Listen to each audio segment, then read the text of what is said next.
Brothers and sisters, good morning to you. Today we want to read on 2 Kings chapter 12. The title I give today is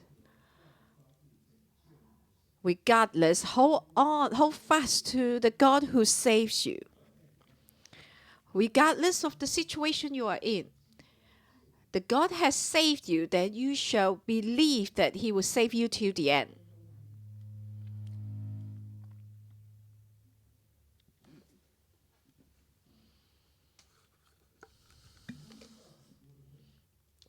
We'll come across many difficulties. We will have lots of our own minds. And we find some people not trustworthy. But in all kinds of conflicts, we must hold fast to the fact that God has saved us.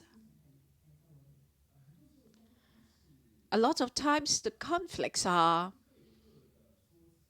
you have two sides of the stories or many sides of the stories, or you have your own thinking, you have your own stance. Put in a simple way, that you did talk, but you did not communicate. But we need to make decisions, don't we? So how do we make decisions?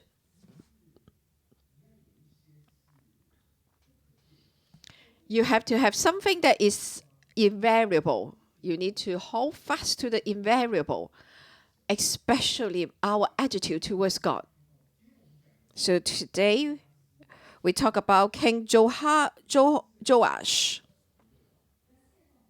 So Joash was a special king because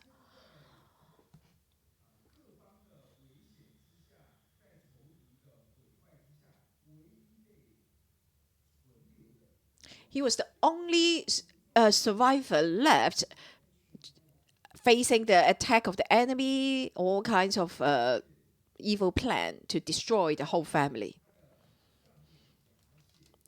Ahaziah was his father. Ahaziah and then Ahaziah's brothers, then they were all killed. The promise of God on the house of David, Joash was the only one left.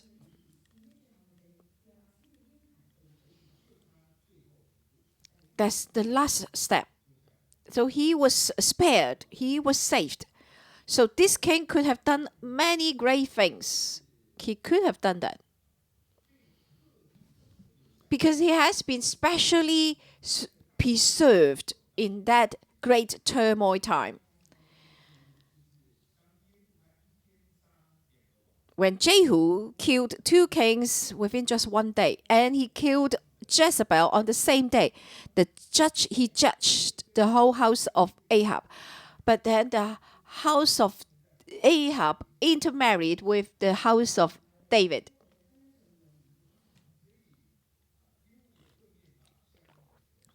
Jehu also killed 42 princes of the house of Judah. But it so happened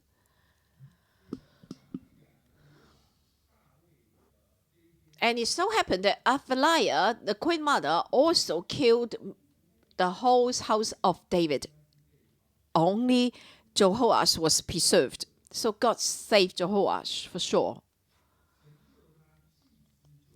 God saved him through the priest. So Jehoiada took the lead and saved Jehoash. And then he was kept in the house of God. That's where he grew up, house of God.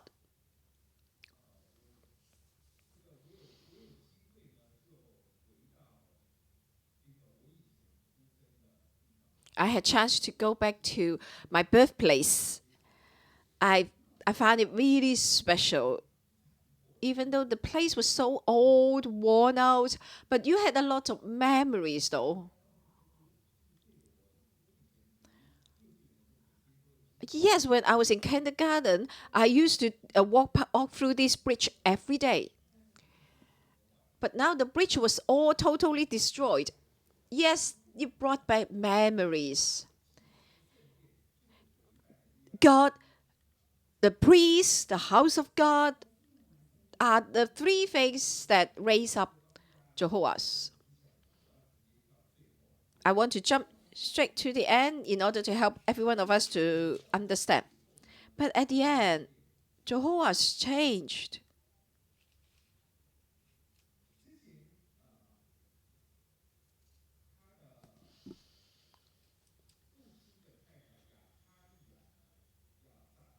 The wife of his father, Athaliah, wanted to kill him. God preserved him. But at the end, he was betrayed by his people under him. People above him were unable to kill him, and yet people under him killed him. So why would that happen?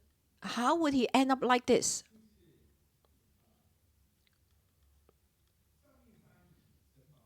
So people above you try to kill you, God protect you.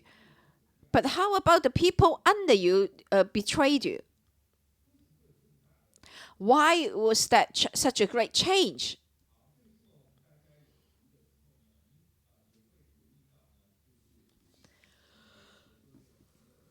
Right at the start, it mentioned one thing here in chapter 12.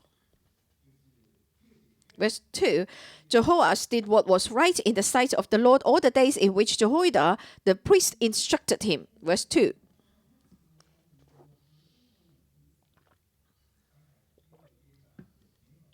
So Jehoiada had a good life. Jehoiada protected him, right? So kind of like his foster father, Jehoiada was foster father to Jehoash. So he listened to Jehoiada. That's quite normal, wasn't it? As the story went on, he wanted to repair the temple of the Lord. And there's outstanding things to do. Verse 4, and Jehoash said to the priest, all the money of the dedicated gift that are brought into the house of the Lord, each man's census money, each man's assessment money, and all the money that a man proposed in his heart to bring into the house of the Lord, let the priests take it themselves, each from his constituency, and let them repair the damages of the temple wherever any depolations was found.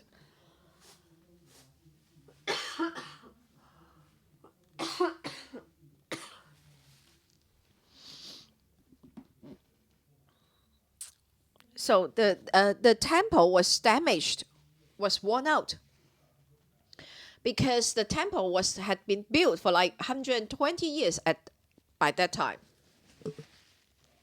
So that's why you need to maintain the house, right? And also, so Athaliah worshipped Baal, the queen mother.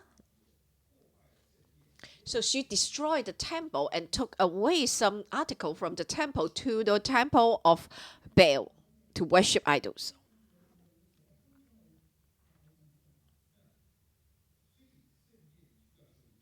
The temple required maintenance. So Jehoash wanted to repair the temple.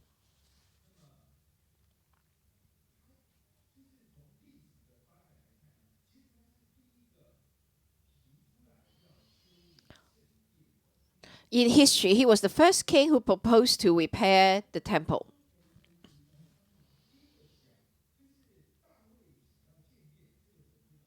So David wanted to build the temple of God. God was well pleased with it. But now Jehoash was the first king who wanted to repair the temple.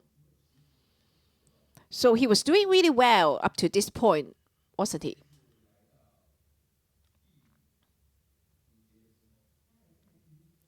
And then in verse 5,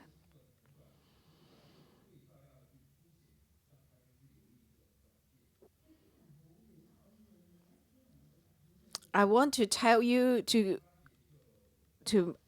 changes. Verse 18, there was a war.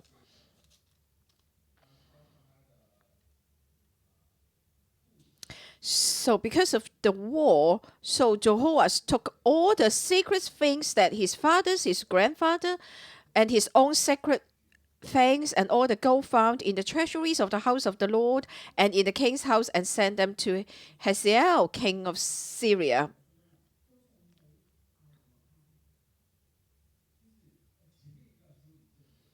He wanted to repair the temple of God, right? At the start of this chapter, he was zealous for God, wasn't he?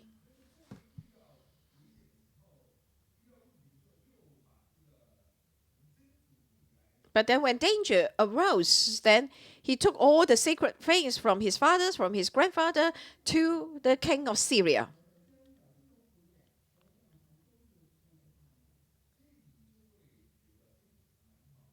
So he thought, that's very contradictory, wasn't it?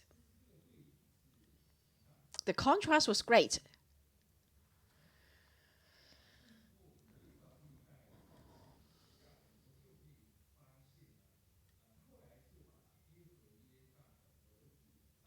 When we compare with the Chronicles, we realize that he actually killed the son of Jehoiada.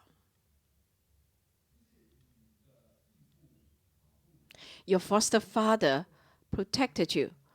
Why would you kill the son of your foster father?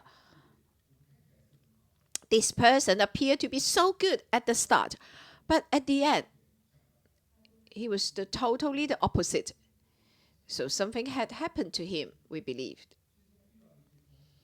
So he faced some confrontation. He faced something that he was unable to do anything.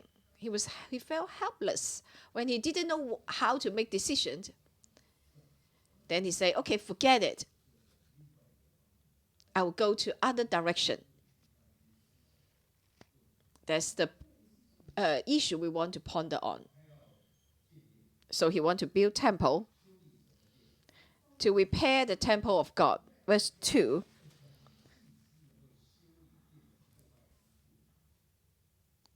Verse 6. Now it was so.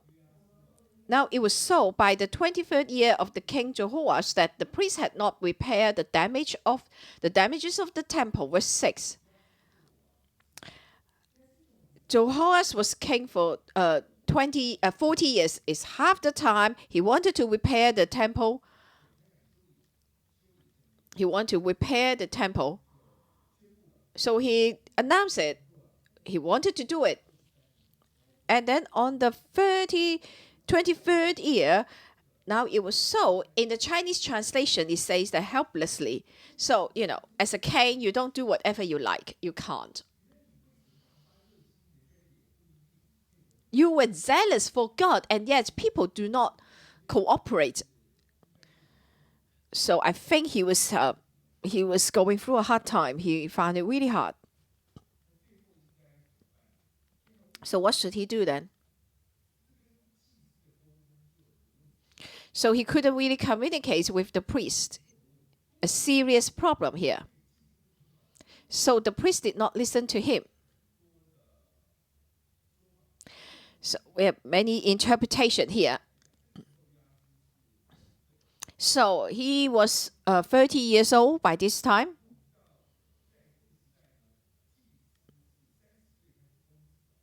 So at that time, we know that the priest started to serve at the age of 30. So the team of priests were older than him. The priest was older than him. All the priests saw him growing up. Oh, that's not easy, is it? So the people did not listen to him. Why did they not listen? They may have different reasons. They want to repair the temple of God.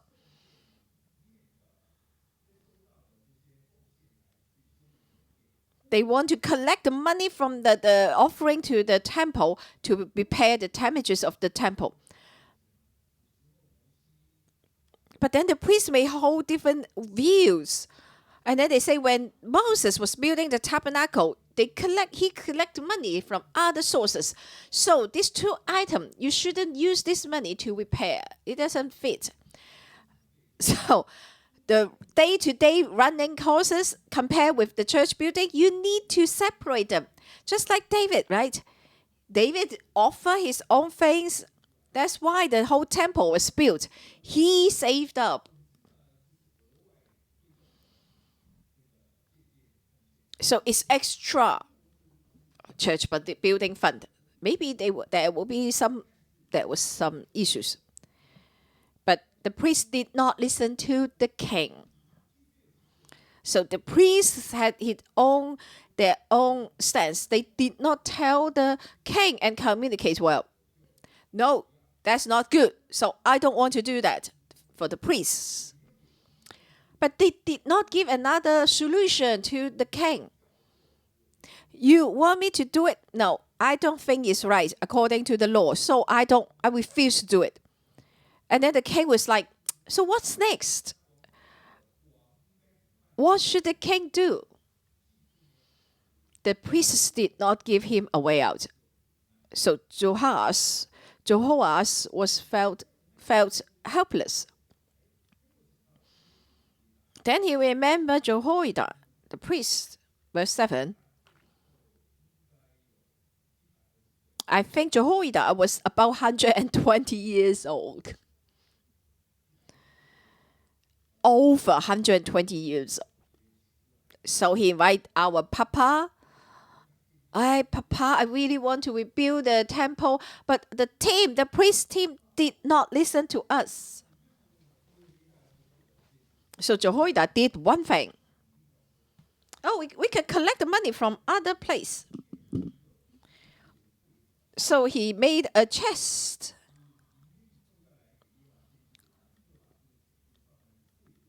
So if you want to, put the money and then just put the money in the chest. But the money should have given into the temple.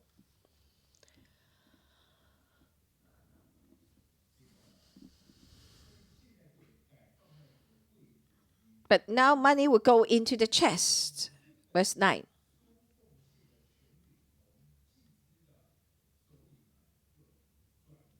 So the authority to collect the offering changed from the hand of priests. So there is another account to collect money.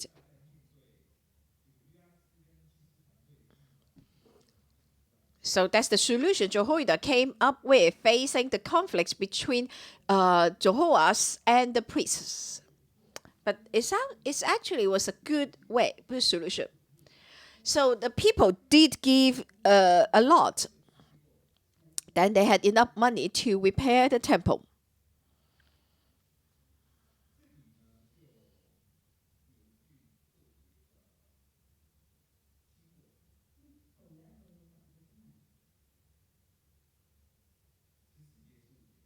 Verse 14 and 15.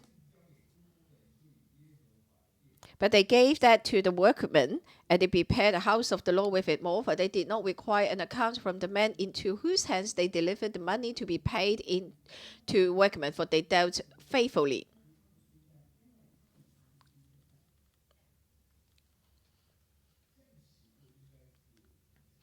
So they dealt faithfully. That means they were honest, right?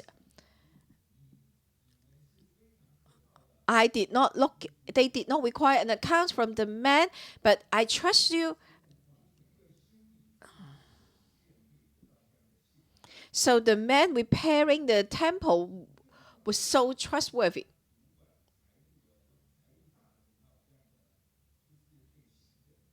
So normally it's the finance secretary or the treasurers that will receive such faith, such trust. But here he say the workmen dealt faithfully. But we don't know who they were, those workmen. So the whole team was trustworthy.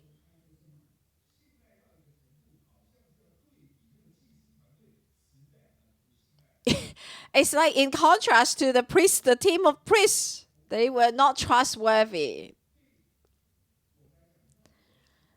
To the king, who should he trust? I do want to trust the priests, but the priests did not obey me. So the priests refused to do. Let's go back to verse 8. And the priests agreed that they would neither receive more money from the people nor repair the damages of the temple. That's verse 8. That's the response of the priests. he was unable to mobilize the priests.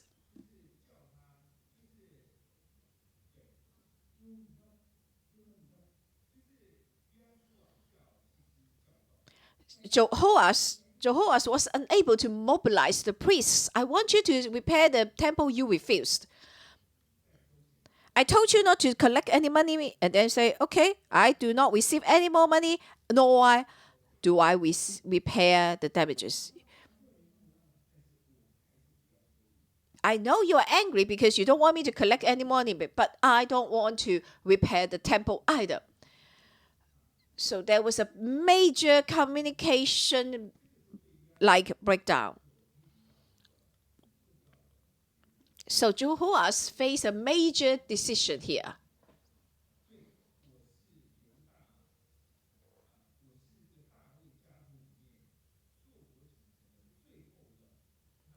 Yes, I am in the lineage of the family tree of the David. I am the only survivor left. Yes, God saved me. Yes, God saved me through my foster father, Jehoiada. Yes, that's true.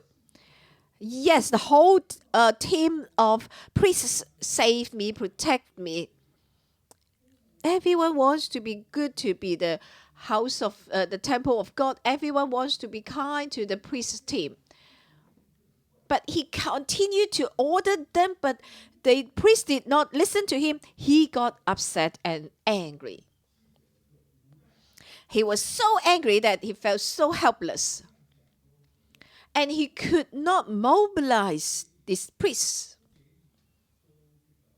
Yes, I do not receive any more money from the people. That's the case for the priest. So what should Jehoash did? What should he do?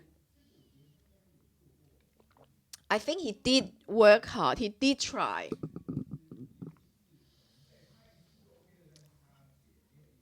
So he have tried quite a few times, but after a few times, but he just couldn't. He couldn't bring himself to do it again. Now let's read on.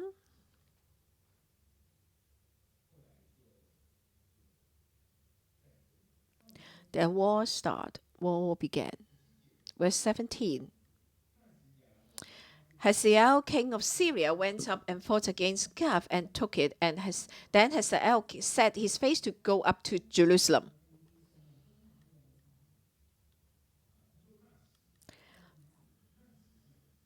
At that time, in Chinese, they say at that time.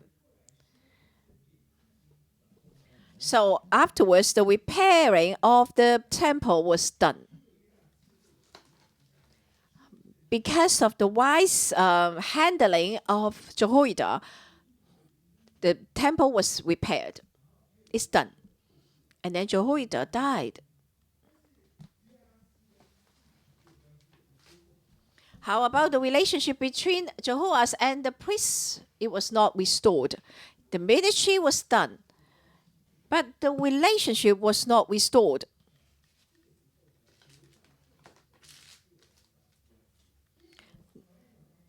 Then the leaders of the Judah went to Jehoash and they say, hey, the priest team was so bad. Why not we just worship idol? We worship Ashtaroth. So Jehoash faced all these obstacles. He was unable to communicate with the priest team. And then his foster father passed away. He didn't know who to talk to. So he turned. And he started to turn away from God. As he started to turn away from God, then a lot of problem arose. Then war started. And he lost, he was defeated. Yes, I was zealous for God, but now the priests ignored me, neglected me. I don't want to even come to the house of God. Yes, I grew up here, but I don't want to come here anymore. Why do I want to collect offering? No, I was defeated. Now I'm defeated. Why not I just take all the secret things to the enemy? He betrayed God. His official betrayed him. So it's an obvious situation here. How people change gradually because something went wrong in relationship. Because the relationship went wrong, they had no strength to restore it. Then they gave up communication.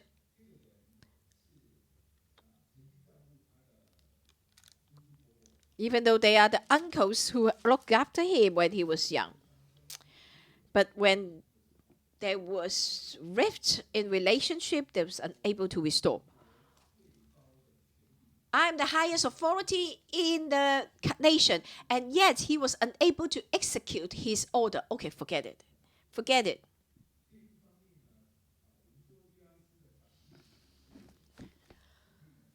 We can understand the reaction of Jehoash on one hand, but he went against himself. That's why God judged him.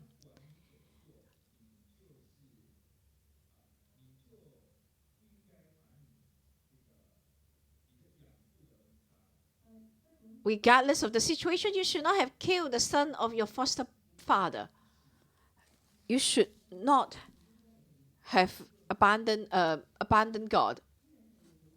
Many people risk their life to save you. You know, if they had been caught, their whole family would be killed. And yet you turn away from them. You turn away from those who saved you. You turn away from the God who saved you. But then Jehoash may say, no, I'm in this big dilemma. But he was the king.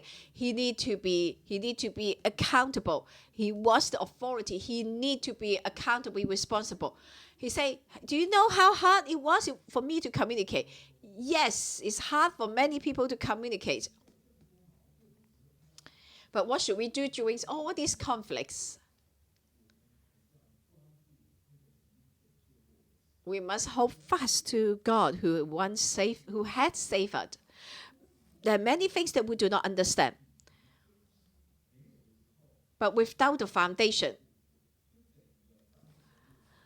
then everything will be destroyed if our foundation was rocked. At the end, Jehoash abandoned God and he worshipped idol. And he gave up the family of his foster father who once saved him.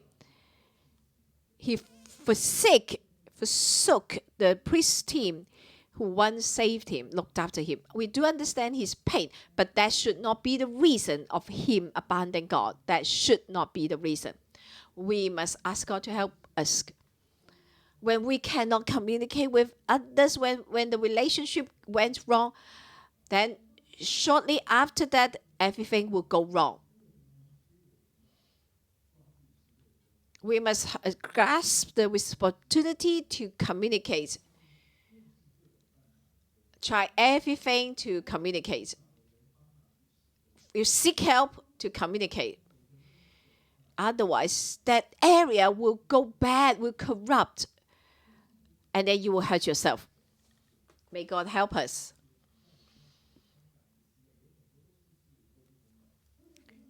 Just like the whole Hong Kong, there are many things that we cannot communicate. People feel like we are not being understood. We want to give up on the relationship. There will be problems. We need to communicate till the end. May God help us.